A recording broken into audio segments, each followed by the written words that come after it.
What is up, you guys? Orlando here with Elisha Record Studio. Another tutorial for you guys today, and we're gonna be transforming this lose me in the night, but I don't wanna see you no more into this.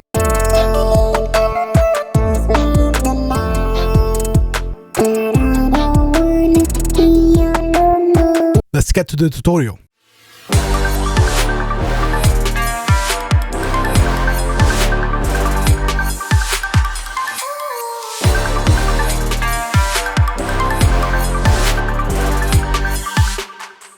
And remember, if you're new to this channel, please consider subscribing. You know the drill. Hit like, hit subscribe, hit the bell so you don't miss any other video from us.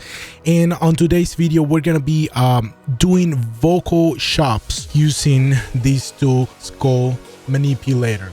This plugin, it's an awesome plugin for vocal manipulation. Absolutely love it. I've been working a lot with it, and we're gonna be using that to create our vocal chops today. This is a beat I'm working on. I want to play a little bit of it, and let's get into how it sounds.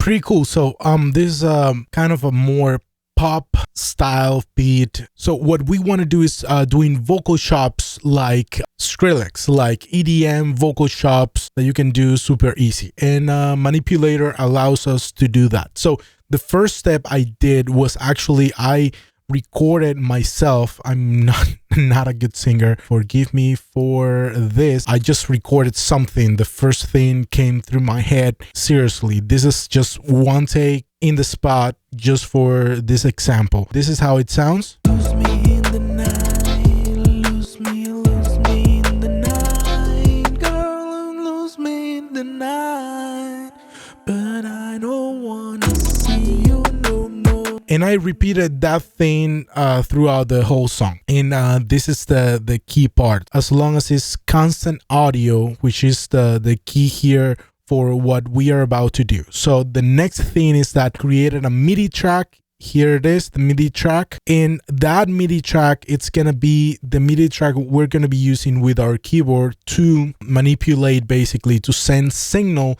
to the plugin, to Manipulator. On that vocal, just to clean it a little bit, I'm using the NS1 plugin here to get a clean sound out of it. And after that, I'm just using Shep's Omni channel because I don't want to over process. I just want to have everything I need, and everything I need in one plugin. It has a gate, it has a preamp, it has EQ, de-esser, and compression and limiter all in one. So I don't need to look any further. And after that, Manipulator here. We're going to be focusing on Manipulator and what we can do with it. After you create the MIDI track, here's the key step. Select it, and on Cubase, you're going to go here to the inspector window, and you're going to go here to Out. Select the Manipulator MIDI in. As you can see here, you're going to be able to see it on that menu. And once you do that, here's the key step. On Manipulator, the key here is that you select the right setting in this area right here. The MIDI, if you select off, it's not going to read anything. The one that you need to select, it's M gate. That's MIDI gate. What's going to happen is that you're going to play.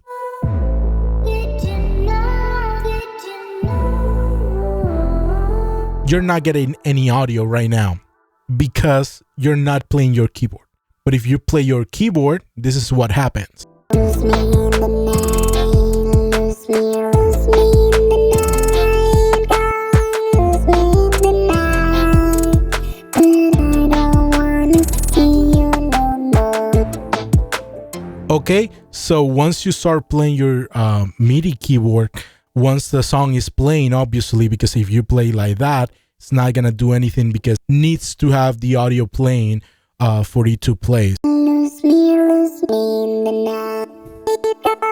Lose me in the night. But I don't wanna see you no more. Lose me in the night.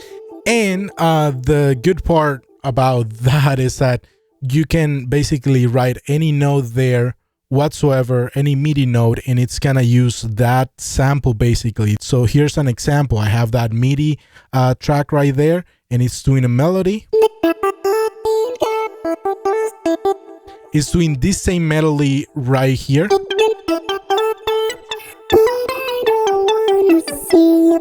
So that instrument that I had that melody in, I just copy that MIDI over here, and you got, you know, basically the same. You don't have to do anything extra. So that's a good part of using this method. I'm gonna teach you the practicality of using this method for doing a bunch of cool stuff. So let's play something. Let's play a little bit with this. Let's go to this part right here. Loop that section right there, and let's play.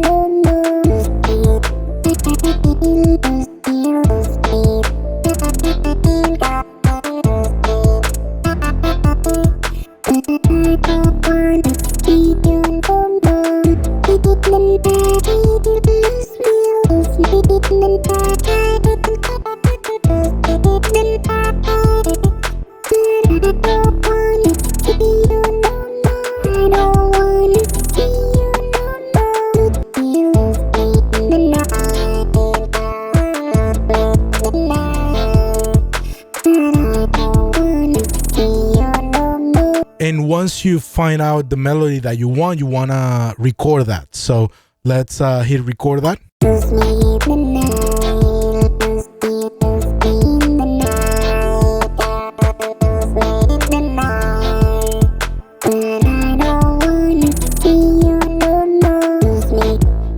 And there you have it. So you have that MIDI section right there.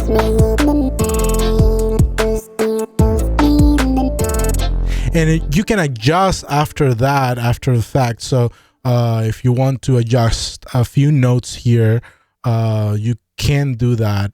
Absolutely. So that's awesome. So what happens if I just want to record that piece and want to have different vocals, different, voices to that, for example? Well, you can render that to audio right away. The way to render to audio, here's a key. Create a stereo track like this one that I have here, and create a group channel, both stereo. Create a stereo group track and a stereo audio regular track. Okay, so here's what you want to do. You're gonna select that MIDI and that audio track together at the same time, and that's at least what I do. You can do a different, you can do it a different way, but this is what I do. I select the two of them, and I just hear record.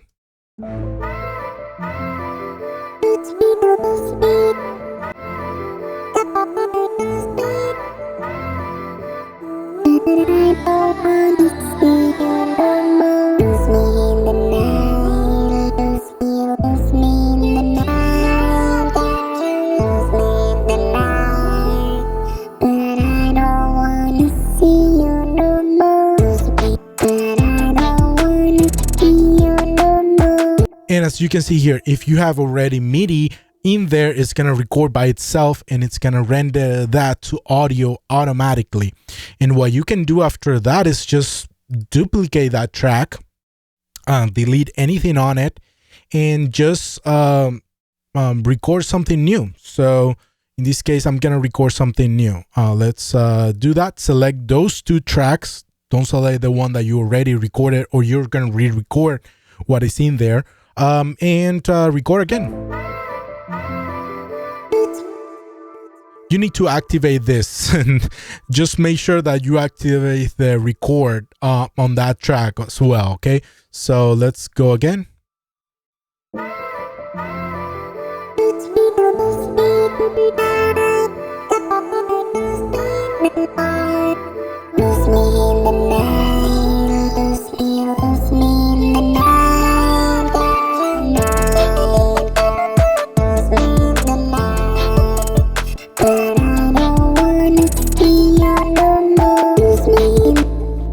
As you can see there, you just create another completely set of, you know, vocals in another register. For example, you take whatever you really like. For example, I don't like that, neither this, but this part right here, I really like it, so I can leave it. It's a cool melody up there.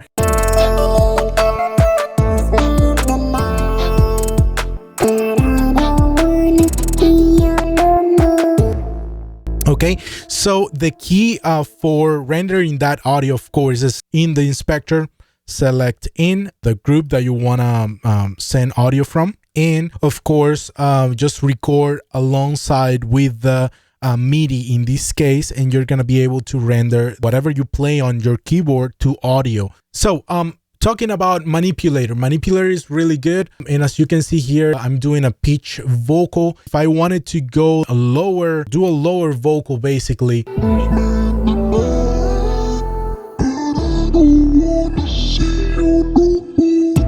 In this case, it sounds really well. Just changing the format here to lower, to -9 for example, it sounds pretty cool right there.